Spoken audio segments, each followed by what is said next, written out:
जय हिंद प्यारे बच्चों।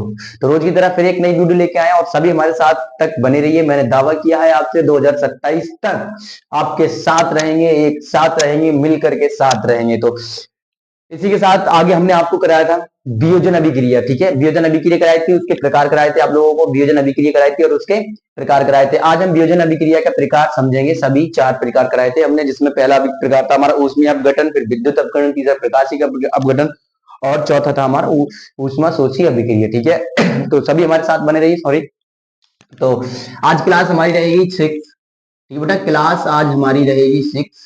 आज हमारी 6 क्लास है। ठीक है बेटा, सभी बच्चों के लिए आज पता होगा आज हमारी 6 क्लास है। ठीक है, आज क्लास हमारी 6 है और बाकी पीछे जो नए बच्चे हों वो पीछे देख सकते हैं। पीछे हमारी जो की हुई हमने 5 क्लास शुरुआत की थी, आज हमारी 6 क्लास है। तो आगे चलते हैं। आज हम पढ़ेंगे वियोजन अभिक्रिया का एक प्रकार ऊष्मीय अपघटन। ठीक है, तो वियोजन अभिक्रिया क्या होती थी? वो होती थी, इसमें क्या होता था, वियोजन अभिक्रिया में होता था एक बड़ा यौगिक टूट करके कई अलग अलग यौगिकों में ऊष्मा या ताप या विद्युत या प्रकाश की उपस्थिति में टूट करके नए यौगिक देता था। ठीक है, नए यौगिक बनता था, ये हमारी वियोजन अभिक्रिया थी। तो इसका प्रकार लेते हैं हम। पहला प्रकार है ऊष्मीय। ठीक है, ऊष्मीय, ऊष्मीय अपघटन। ठीक है बेटा, ऊष्मीय अपघटन, ऊष्मीय अपघटन। ठीक है बेटा, ऊष्मीय अपघटन। आप लोग हमारे साथ बने रहिएगा। हम दावा करते हैं आपको क्लास में या कोर्स में कभी पीछे नहीं छोड़ेंगे आपको, और विज्ञान में अच्छी से अच्छी परसेंटेज लाने का मैं दावा करता हूं। आप लोग बस मेरे साथ बने रहिएगा। तो स्टार्ट करते हैं ऊष्मीय अपघटन। ठीक है, ऊष्मीय अपघटन क्या होता है? ये ऊष्मीय अपघटन होता है जब कोई यौगिक ऊष्मा के प्रभाव से, जब कोई यौगिक ऊष्मा के प्रभाव से दो या दो से अधिक यौगिकों, ये ठीक है, या अधिक यौगिकों या सरल पदार्थों में अपघटित हो जाता है, अपघटित हो जाता है। तो ये क्या कहता है? ऊष्मीय अपघटन कहलाती है। ठीक है बेटा, ऊष्मीय अपघटन कहलाती है। तो लिखेंगे जब कोई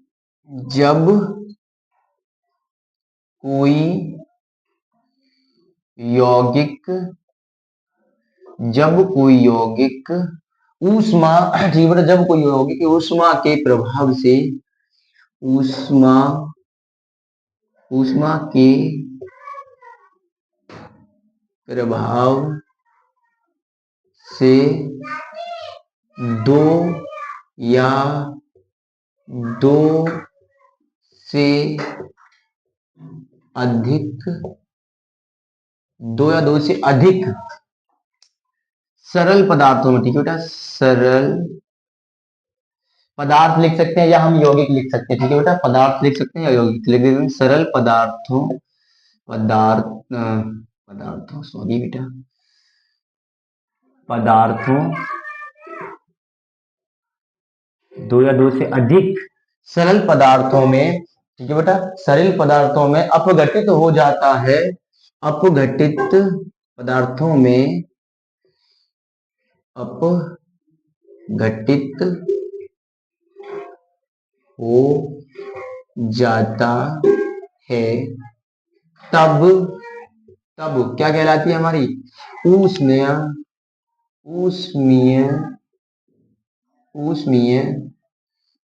अपघटन। अपघटन, ऊष्मीय अपघटन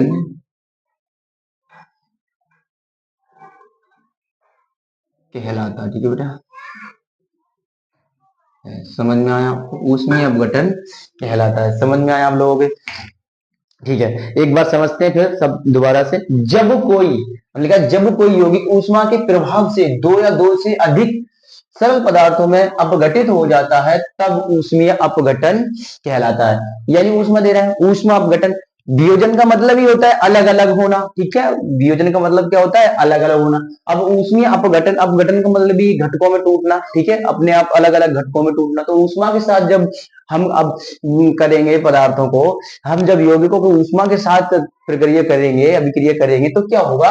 वो अपघटन हो जाएगा। अपघटन किसमें हो जाएगा? देखो, दो या दो से अधिक, यानी एक पदार्थ, एक यौगिक हमारे दो या दो से अधिक पदार्थों में अपघटित हो जाता है, यही हमारी ऊष्मीय अपघटन कहलाएगा। समझ में आया बेटा? ये हमारा क्या कहलाएगा? ऊष्मीय अपघटन। तो उदाहरण ले लेते हैं। उदाहरण रहेगा हमारा, उदाहरण आप लोग अच्छे से समझते जाइएगा, बहुत बढ़िया से। छोटी छोटी क्लास रहेगी हमारी, और छोटी छोटी क्लास में आप छोटी छोटी पढ़ते रहिएगा, बहुत अच्छे से समझ में आएगा। ठीक है, बहुत अच्छे से आप लोगों को समझ में आएगा। ठीक है बेटा, आप मेरे साथ बने रहिएगा। मैं कहता हूँ, आपसे दावा करता हूँ, आप लोगों को बहुत अच्छे से समझ में आएगा। आप लोग बस साथ बने रहिएगा।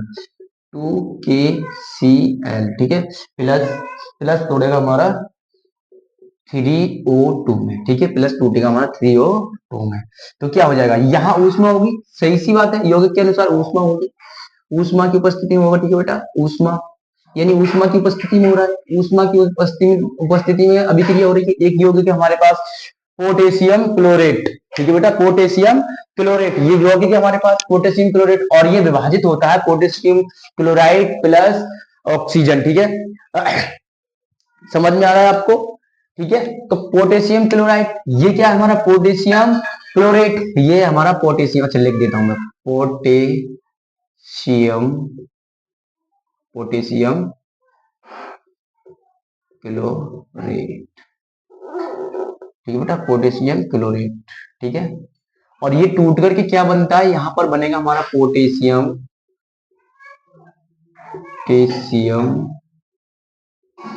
Potassium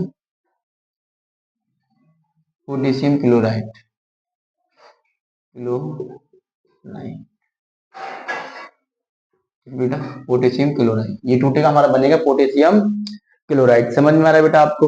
potassium chloride. ठीक है बेटा, पोटेशियम क्लोराइड, और ये टूटकर बनाएगा पोटेशियम पोटेशियम क्लोरेट। समझ में आ रहा है बेटा? ये टूटकर बनाएगा पोटेशियम क्लोरेट, और ये टूट के बनेगा, जब टूटेगा तो क्या बनेगा? Potassium chloride. ठीक है, प्लस 3O2। ठीक है बेटा, 3O2 तो आप जानते ही हैं, ऑक्सीजन। ठीक है, 3O2 तो आप लोग जानते हैं, बताने की जरूरत नहीं है। पोटेशियम 3O2 हो जाएगा हमारा ऑक्सीजन। ठीक है, समझ में आया आपको?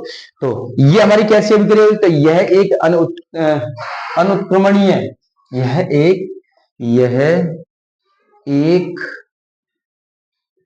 अनु अनु अनु अनुत्क्रमणीय। ठीक है बेटा, ये रहेगी हमारी एक अनुत्क्रमणीय अनुत्क्रमणीय। ठीक है बेटा, अनुत्क्रमणीय, ये कैसी अभिक्रिया रहेगी हमारी? ये एक रह गई अनुत्क्रमणीय अभिक्रिया। अभिक्रिया, ठीक है, अभिक्रिया।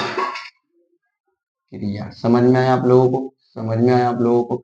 तो ये हमारी अभिक्रिया रहेगी अनुत्क्रमणीय अभिक्रिया। ठीक है बेटा, अनुत्क्रमणीय अभिक्रिया। ठीक है, अनुत्क्रमणीय अभिक्रिया। ठीक है बेटा, समझ में आया आप लोगों के? ये समझ में आया आपको? ठीक है, तो ये वियोजन अभिक्रिया का प्रकार था पहला। अब दूसरा देखते हैं, दूसरा प्रकार क्या है। अच्छा, इसका एक और उदाहरण देख लें।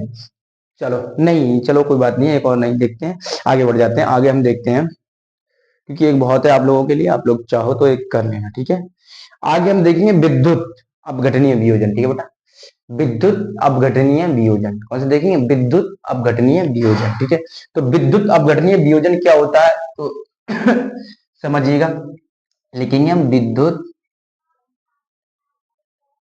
विद्युत अपघटनीय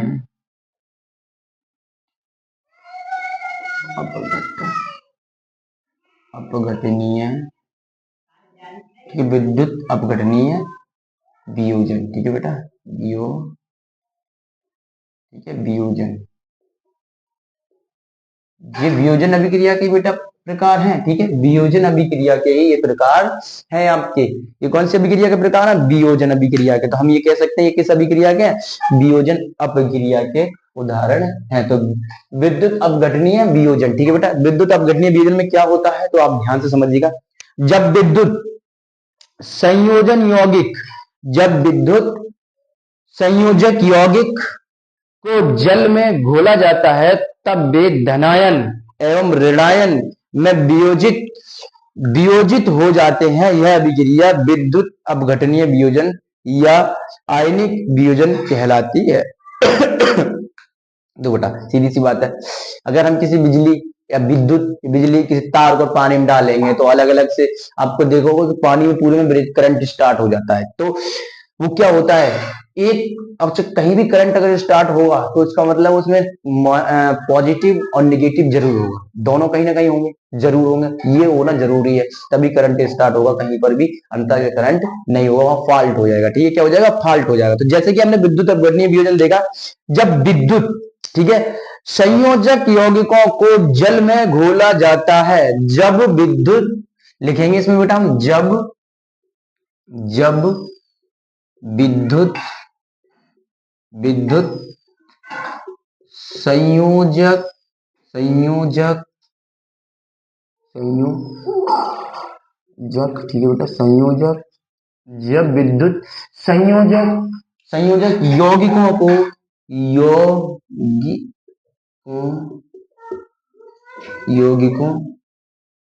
यौगिकों ठीक है बेटा, यौगिकों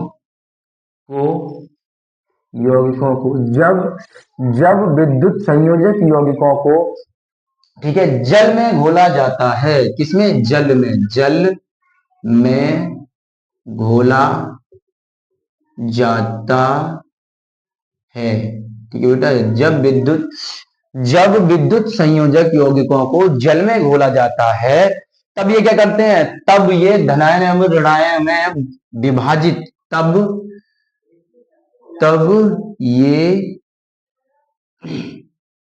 ये ऋणायन या धनायन कुछ भी ले सकते हैं, तब ये धनायन तथा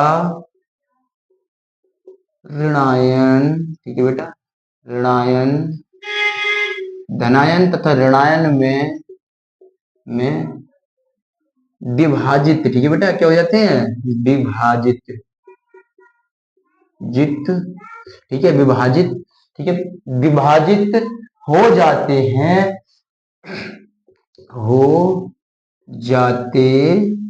ठीक है बेटा। तब ये क्या होते हैं, धनायन और ऋणायन में विभाजित हो जाते हैं, तो ऐसी अभिक्रिया को विद्युत अपघटनीय वियोजन अभिक्रिया कहेंगे। ठीक है, तो हम ऐसी अभिक्रिया को, तो हम ऐसी, ठीक है बेटा, आप लिख सकते हो, कोई दिक्कत नहीं है, ऐसी अभिक्रिया तो हम ऐसी अभिक्रिया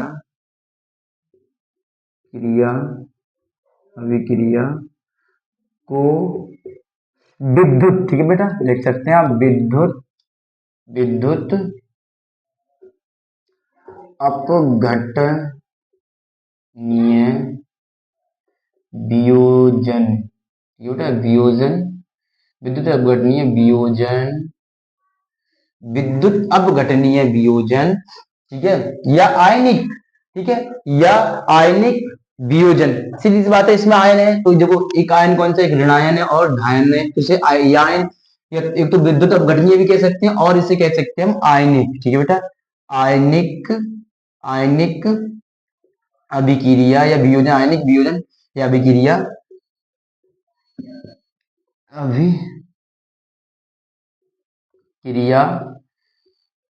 कहते हैं। समझ में आया होगा आप लोगों को, समझ में आया होगा। ठीक है, सीधी सी बात है, देखो, जिसमें आयन है, इसमें धनायन तथा ऋणायन दोनों है, दोनों में विभाजित हो जाता है, तो हम ऐसी अभिक्रिया को विद्युत अपघटनीय वियोजन, या, ठीक है बेटा, या हम लिख सकते हैं, या, ठीक है।